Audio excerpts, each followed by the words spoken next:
ॐ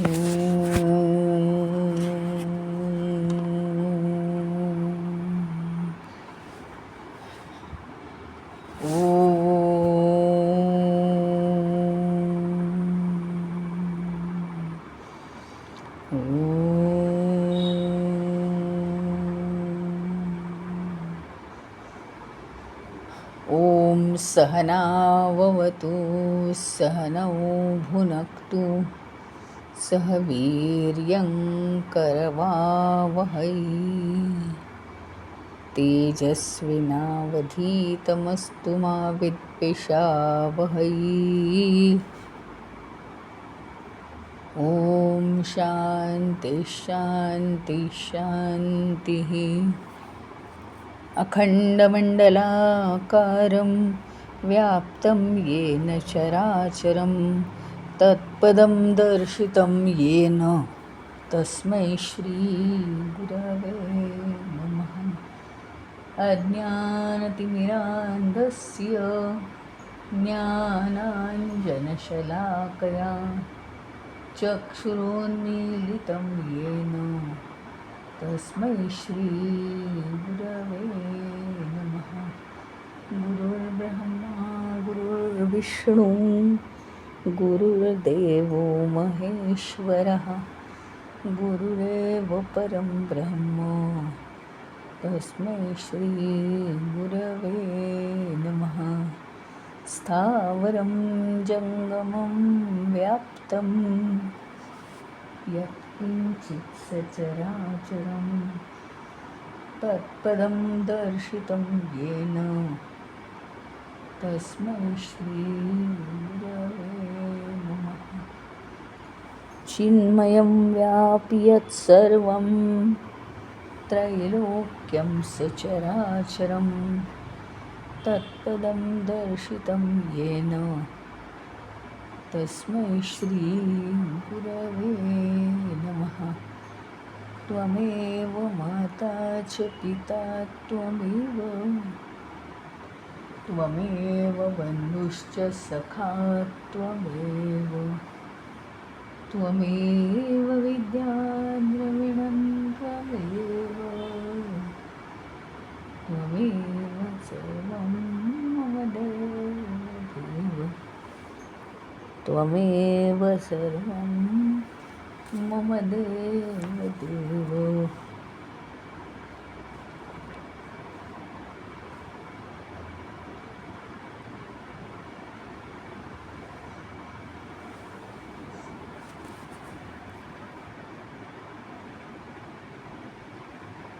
काय आपण काल भाग बघितला की हा जो ब्रह्म जाणणारा आहे तो ब्रह्माची प्राप्ती करून घेतो,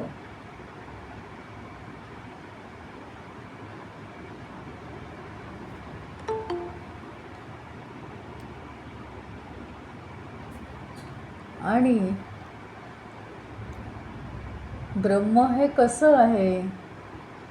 सत्यस्वरूप आहे, आनंद स्वरूप आहे.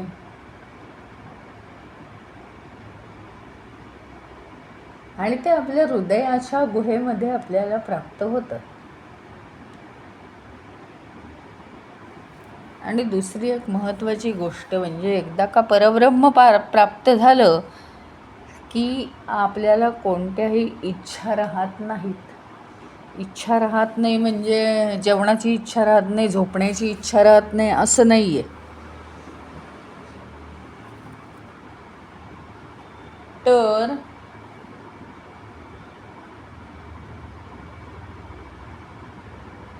इच्छा करून ती इच्छा पूर्ण करण्याचं जे समाधान, जे सॅटिस्फॅक्शन आपल्याला मिळतं, आपल्याला वाटतं ते इच्छेमुळे मिळतं, पण ते आपल्या मूळ स्वभावात आहे. ओरिजिनली ते आपल्याला सॅटिस्फॅक्शन मिळू शकतं. इच्छा करून ती इच्छा पूर्ण केल्यानंतर जे सॅटिस्फॅक्शन मिळतं ते काहीही न करता मिळू शकतं. पण मग ते मिळवण्यासाठी आपल्याला काय केलं पाहिजे? तर परब्रह्मामध्ये आपल्याला एकरूप झालं पाहिजे आणि आपल्याला आत्मप्राप्तीच्या मार्गावर चाललं पाहिजे.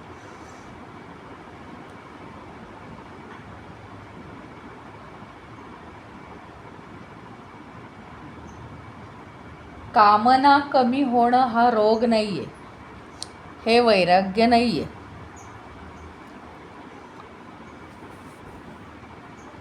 ते समाधानाचं प्रतीक आहे.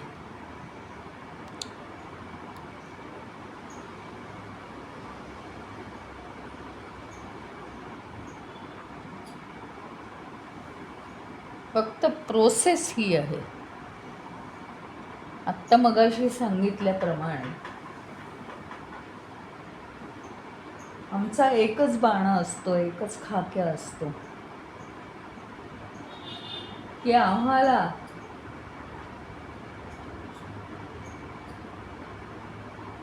सत्य हवं आहे. आमचं खरं स्वरूप काय आहे? सत्य स्वरूप आहे.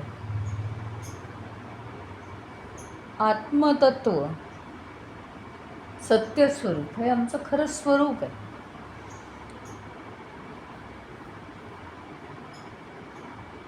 मग खऱ्या स्वरूपाला काय हवं असणार?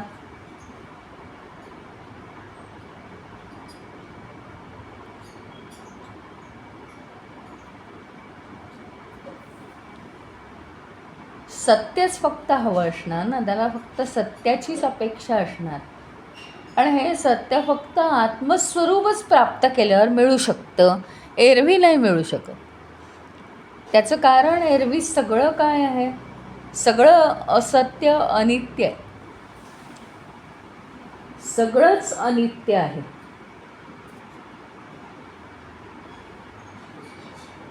जास्त काळ टिकणारं नाही आहे ते.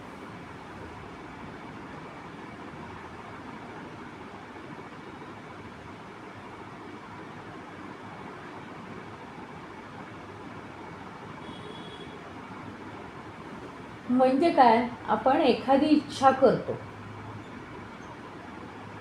ती इच्छा पूर्ण होईपर्यंत आपण तळपतो.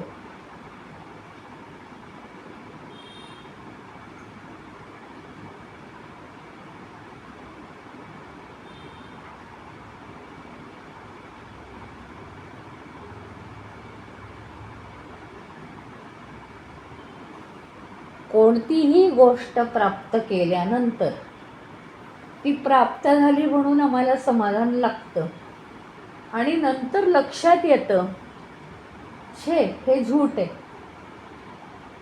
कारण ते समाधान संपलेलं असतं. म्हणून हे सत्य नाही, मला हवं असलेलं हे सत्य नाही असं आपल्या लक्षात येतं. आणि मग आपण दुसरी इच्छा करतो. मग ती दुसरी इच्छा पूर्ण करण्यासाठी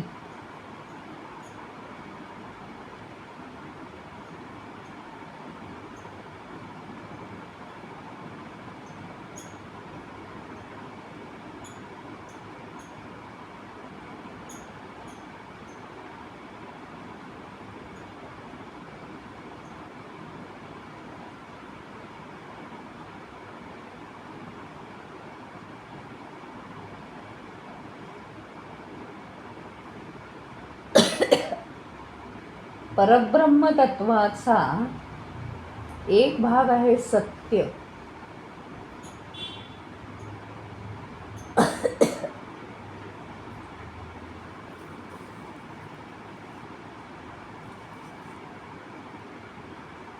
आणि दुसरा भाग आहे ज्ञान किंवा समाधान. मग समाधान या सगळ्या वस्तूंमधनं मिळतं आम्हाला,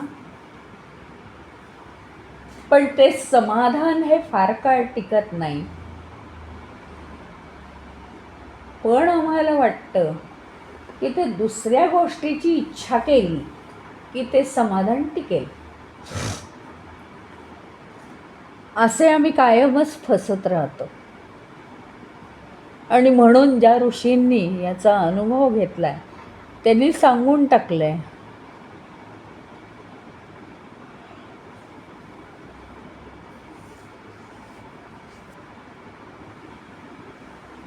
की समाधान देणारी अशी एकही गोष्ट या विश्वामध्ये नाही. जे समाधान मिळतं ते तात्पुरतं समाधान मिळतं.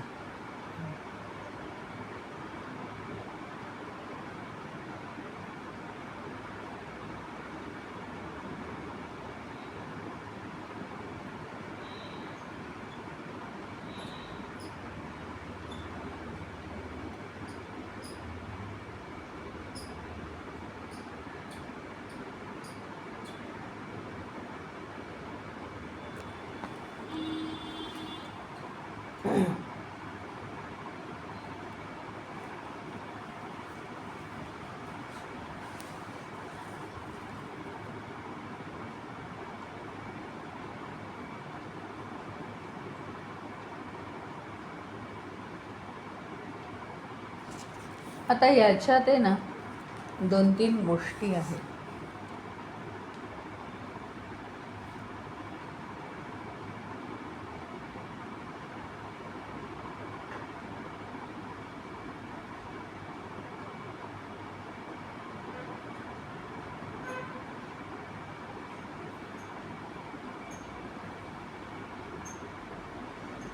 एक म्हणजे आत्मस्वरूप जर तुम्हाला जाणायचं असेल तर त्या आत्मस्वरूपाची सगळी स्थिती किंवा ते कसं आहे हे तुम्हाला माहिती पाहिजे.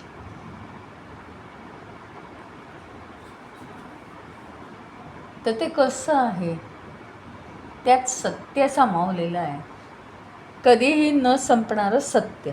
आता 1 मिनिट सत्य आहे, दुसऱ्या मिनिटाला ते झूट आहे असं नाही. सत्य कायम टिकणारं ते सत्य.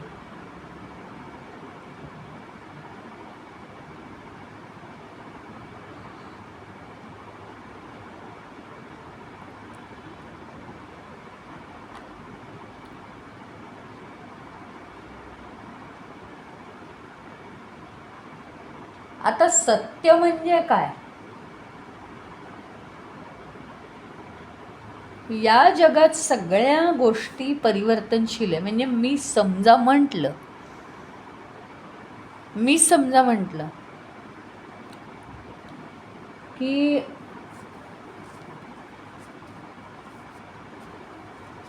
आत्ता रात्र आहे, 8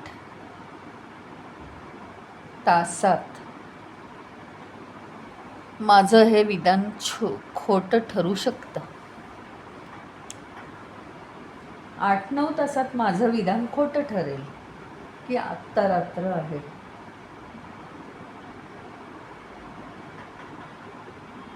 कारण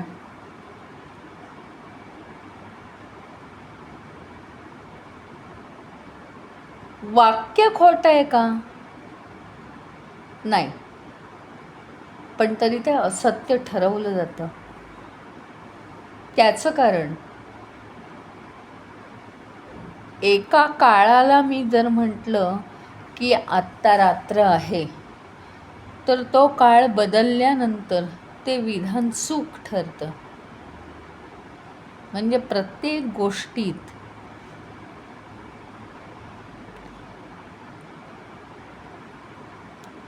परिवर्तनशील जग आहे. सतत परिवर्तनं घडत असतील तर ते कसलं सत्य?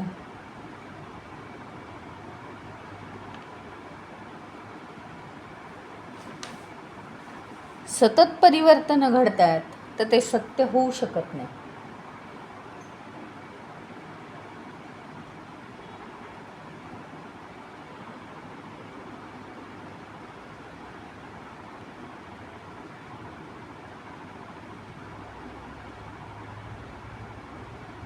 म्हणजे काय?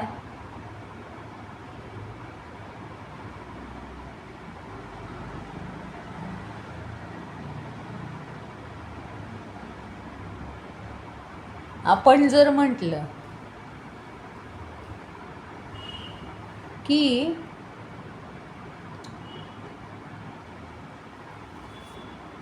सत्याचा अर्थ काय आहे बघा,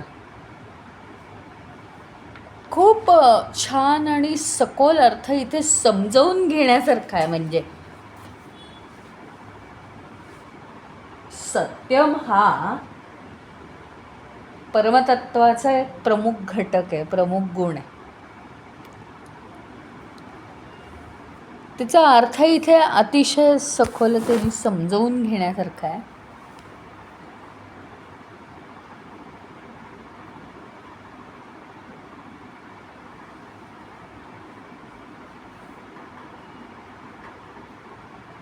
म्हणजे मी जर का म्हटलं, दुसरं एक उदाहरण घेऊ. वाळलेली डहाळी. वाळलेली डहाळी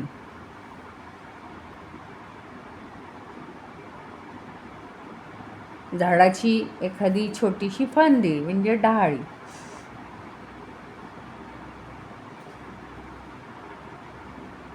ती वाळलेली आहे.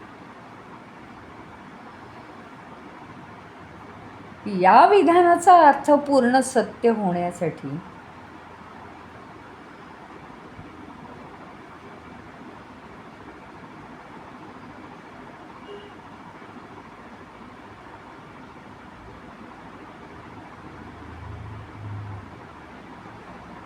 वाळलेली डहाळी ह्याचा अर्थ काय माहिती का? डहाळी आधी असायला पाहिजे, मगच त्याचा वाळलेली असा त्याचा अर्थ आपल्याला समजेल.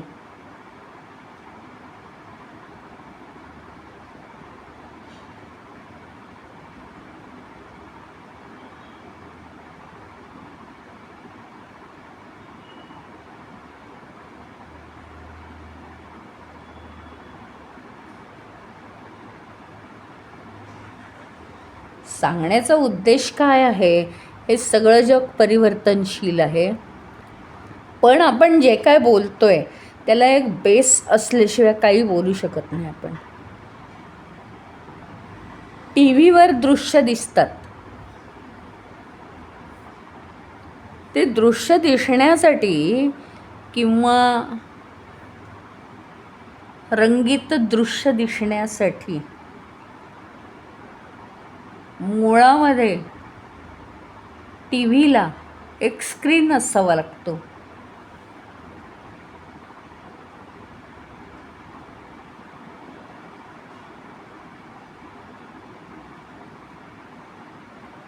एक बेस असावा लागतो, एक कॅनव्हास असावा लागतो, आणि तर बाकीचं सगळं त्याच्यावर दिसतं.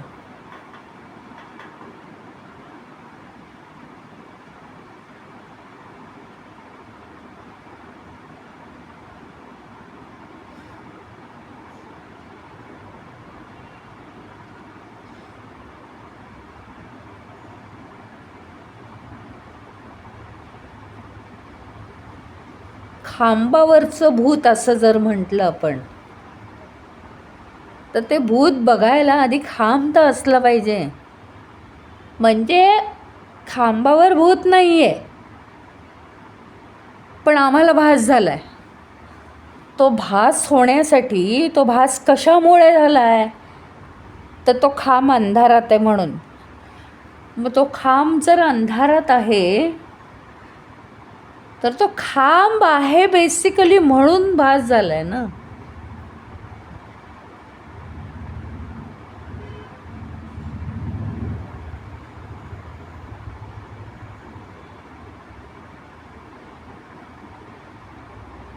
वाळलेली डहाळी म्हणण्यासाठी डहाळी असायला पाहिजे ना ती बेसिकली. मग ती वाळली का ओली ते बघू. म्हणजे काहीही बोलायचं असेल ना तर त्याच्या मागचं काहीतरी सत्यता असायला पाहिजे, बेस तर असायला पाहिजे. बाकीचं सगळं परिवर्तनशील आहे. जे बदलत नाही त्याला म्हणायचं सत्य.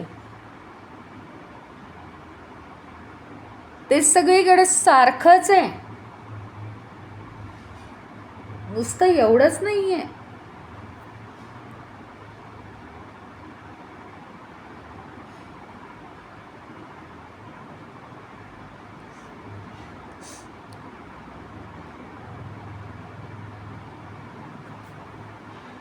तर त्याच्यात बदलसुद्धा होत नाहीत.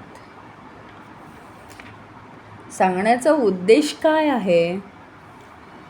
वाळलेली डहाळी हे समजायसाठी आधी डहाळी म्हणजे फांदी ही माहिती पाहिजे, ती असली पाहिजे आपल्याकडे, आणि मग वाळलेली याचा अर्थ आपल्याला आधीच कळतोय.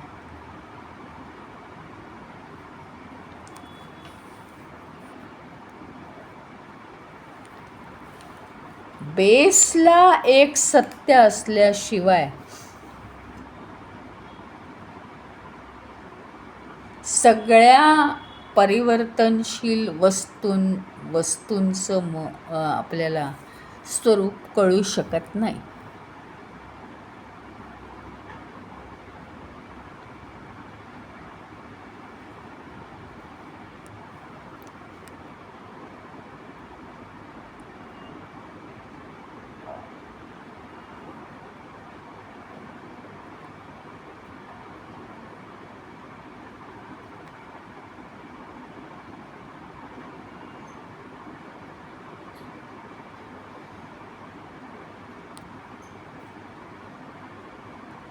हजारो लाखो परिवर्तनं इथे घडतात.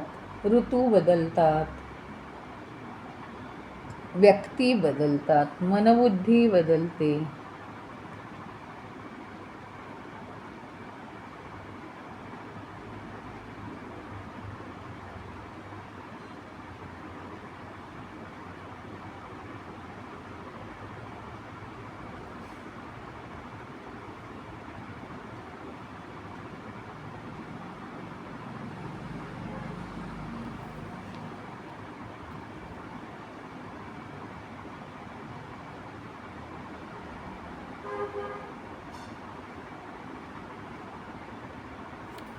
आता समजा आपण नदीचं पाणी जरी घेतलं,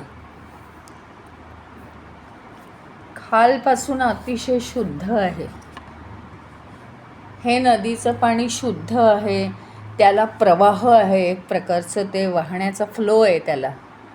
हे सगळं आपल्याला कशामुळे दिसतंय? त्याला बेस आहे ना काहीतरी पाण्याला. बेस आहे म्हणून बदलणारी गोष्ट कुठे चालली आहे हे कळतंय. वाहनं फिरतायत इकडून तिकडे, हे केव्हा कळतं? केव्हा कळू शकतं हे? दोन गोष्टींनी.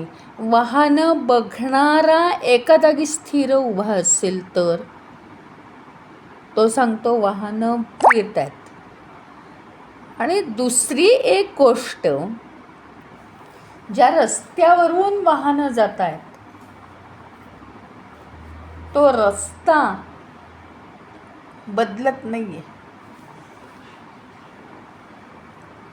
बेसला रस्ता स्थिर आहे आणि म्हणून त्याच्यावरून पुढे जाणारं जे वाहन आहे ते आपली जागा बदलत आहे हे कळतं. त्याप्रमाणे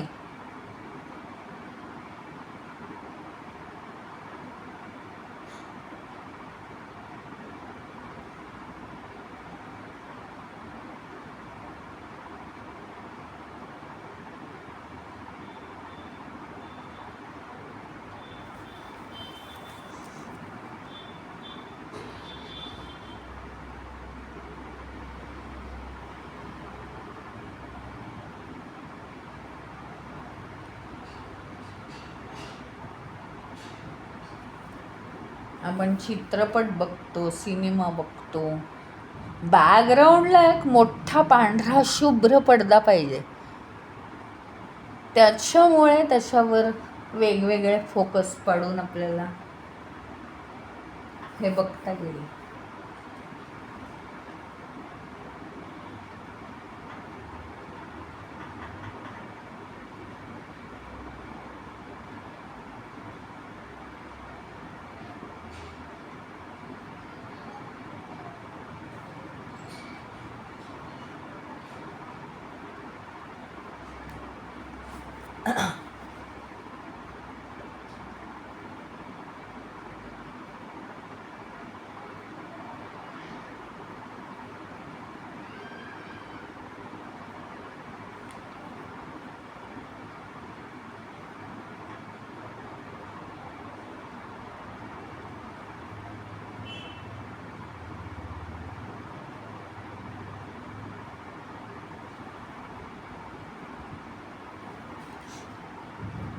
आता सत्य हे क्लिअर झालं आपल्याला. म्हणजे सत्य म्हणजे काय? एक तर ते परिवर्तनशील नाही आहे, त्यात बदल होत नाहीत. आणि सत्य म्हणजे काय?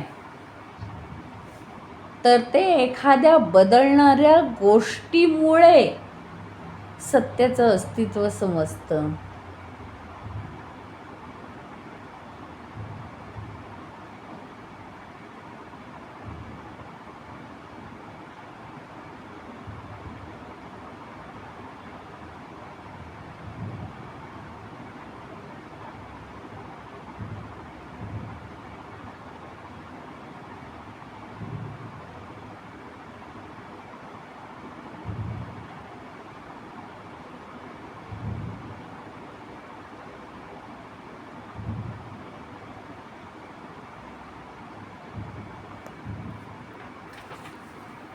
हा एक मुद्दा क्लिअर झाल्यानंतर दुसरं आहे ज्ञानम.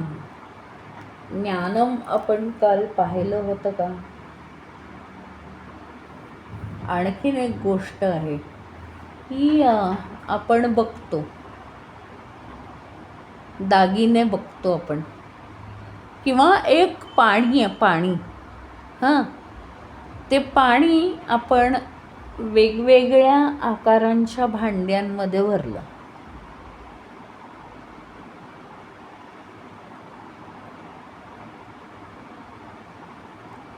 पाण्याला वेगवेगळे आकार प्राप्त झाले. याच्यावरून अतिशय क्लिअरली हा मुद्दा कळेल. एक पाणी घेतलेलं आहे, त्याला वेगवेगळ्या आकाराच्या बाटल्यांमध्ये किंवा वेगवेगळ्या आकाराच्या पातेल्यांमध्ये त्याला भरलं.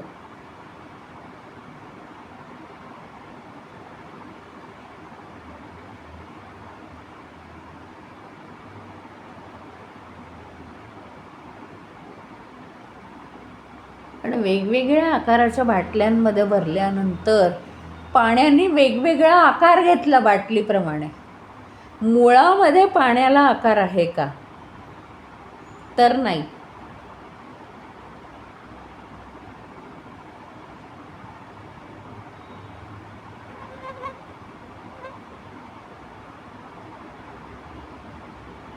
सगळे दागिने सोन्याचे आहेत. सोनाराला फक्त सोनंच दिसतं त्यातलं. बाकी काय ते नाजूक तुम्ही घाला, नाही तर नका घालू, नाही तर काही करा.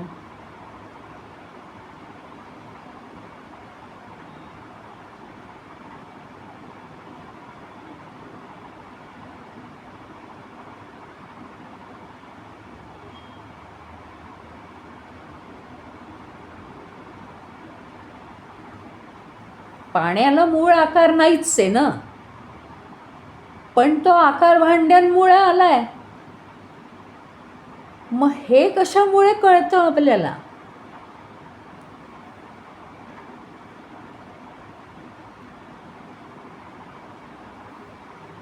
अतिशय ज्याच्यामध्ये बदल होत नाही त्याच्यावरून आपल्याला कळतं.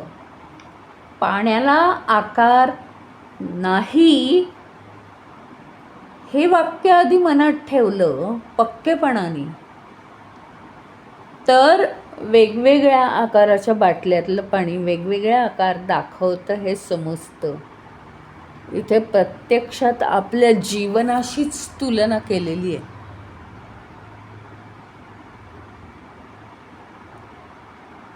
आपल्या जीवनाशी तुलना केलेली आहे.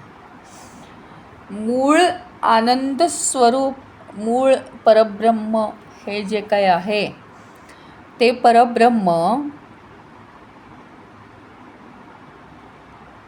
प्रत्येकात आहे. पण तरी परब्रह्म प्रत्येकात असलं तरीसुद्धा हा शहाणा, हा मूर्ख, तो वेडा, तो असा करतो, हा असं करतो, असं आम्ही म्हणतो. प्रत्येकामध्ये परब्रह्म आहे. पण ज्याप्रमाणे बाटल्यांच्या किंवा भांड्याच्या वेगवेगळ्या आकारामुळे पाणी वेगवेगळा आकार घेतं, त्याला तसा मूळ आकार नाही. अगदी त्याचप्रमाणे वेगवेगळी शरीर धारण करून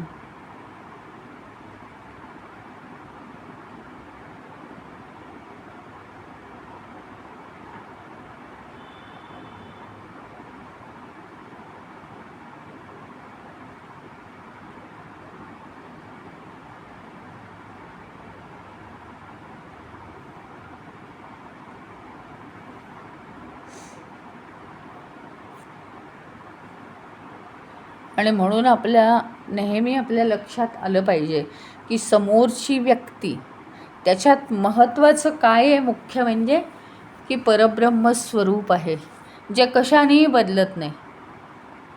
फक्त प्रत्येकाच्या परब्रह्म स्वरूपाला वासनांचा, वृत्तींचा, विचारांचा आकार प्राप्त झाला आहे.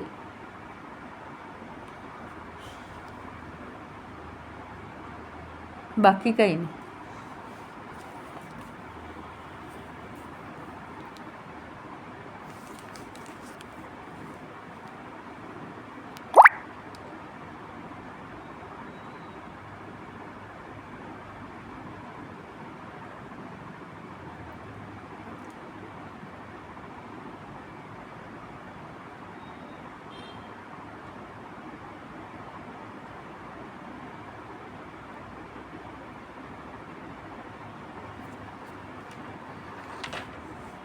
अतिशय हे मोठं आहे, पण त्यातला एक भाग हा संपलेला आहे. आणि कोणीही आता व्यक्ती भेटला तर त्यात आम्हाला फक्त परब्रह्मच दिसेल. आणि क्लिअर झालं आता बाकीचं जे काही सगळं दिसतंय त्याच्याशी आमचा काहीच संबंध नाही. भांड्याचा आकार पाण्याला येतो, आमचा काय संबंध आहे? ते पाणी आम्ही पिण्यासाठी वापरतो. त्रिकोणी जरी असेल पाणी, त्रिकोणी भांड्यात भरून, तरीसुद्धा आमचा काही संबंध नाही. पाण्याची चव बदलली नाही, आमची तहान कुठल्याही पाण्याने भागतेच आहे. मग जर आम्ही दुसऱ्यातलं परमतत्व पाहायला शिकलो तर आमची तहान भागेलच की नाही?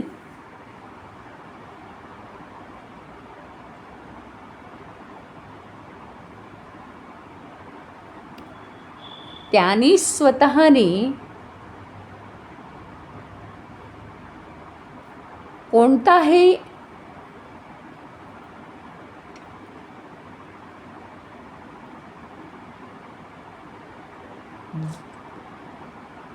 आकार घेऊ दे,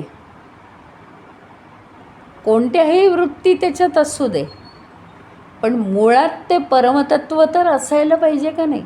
आणि ते आम्हाला बघता आलं पाहिजे प्रत्येकात.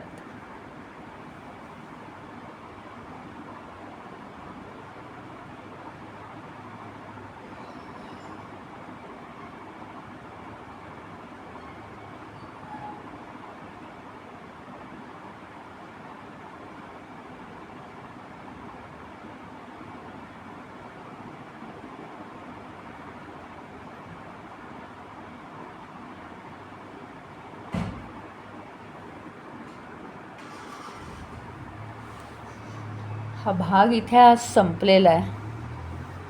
ज्ञानम हा भाग वेगळा आहे, तो आपण उद्या घेणार आहोत. ओम पूर्णमद पूर्णमिदं पूर्णात् पूर्णमुदच्यते पूर्णस्य पूर्णमादाय पूर्णमेवावशिष्यते. ओम शांति शांति शांति. हरि ओम. श्री गुरुभ्यो नमः. हरि ओम.